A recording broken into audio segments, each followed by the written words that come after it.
L'homme ne vivra pas de pain seulement, mais de toute parole qui sort de la bouche de Dieu. Voici votre moment de méditation quotidienne.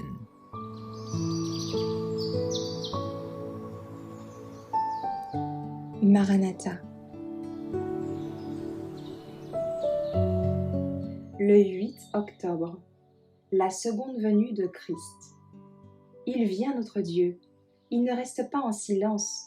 Devant lui est un feu dévorant, autour de lui une violente tempête. Psaume 50, verset 3. Bientôt nos regards se dirigèrent vers l'Orient, car une petite nuée noire y avait fait son apparition.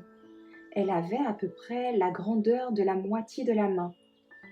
Et nous savions tous que c'était le signe du Fils de l'homme.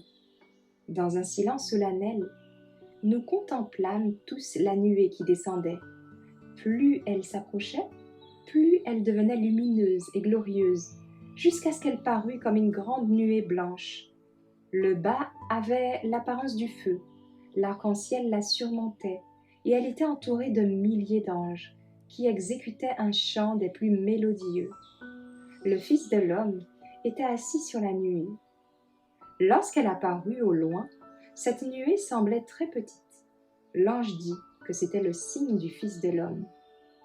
À mesure qu'elle s'approchait de la terre, nous pûmes contempler la gloire excellente de la majesté de Jésus qui avançait vers la victoire.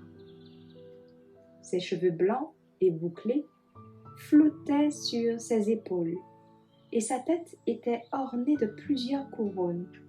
Ses pieds avaient l'apparence du feu. Dans sa main droite était une faucille tranchante, et dans sa main gauche, une trompette d'argent. Ses yeux, semblables à des flammes de feu, transperçaient ses enfants de part en part. Alors, tous les visages pâlirent, et ceux des méchants que Dieu avait rejetés devinrent noirs. Nous nous écriâmes tous: « Qui pourra subsister? Ma robe est-elle sans tache ?» Les anges suspendirent leur chant, et il y eut en un instant de pénibles silences rompus par ces paroles de Jésus. Ceux qui ont purifié leurs mains et leur cœur pourront subsister. Ma grâce vous suffit. À ces paroles, nos visages s'illuminèrent et nos cœurs furent remplis d'allégresse. Les anges reprirent leur mélodie sur un ton plus élevé, tandis que la nuée se rapprochait davantage de la terre. La terre tremblait devant lui. Le ciel se retira comme un livre qu'on roule, et les montagnes et les îles furent remuées de leur place.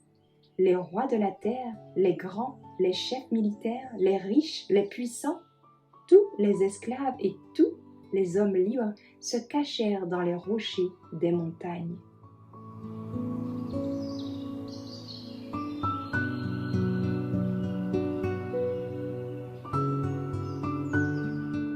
Merci d'avoir écouté cette présentation. Assurez-vous de nous rejoindre demain pour votre moment de méditation quotidienne avec lereste.org.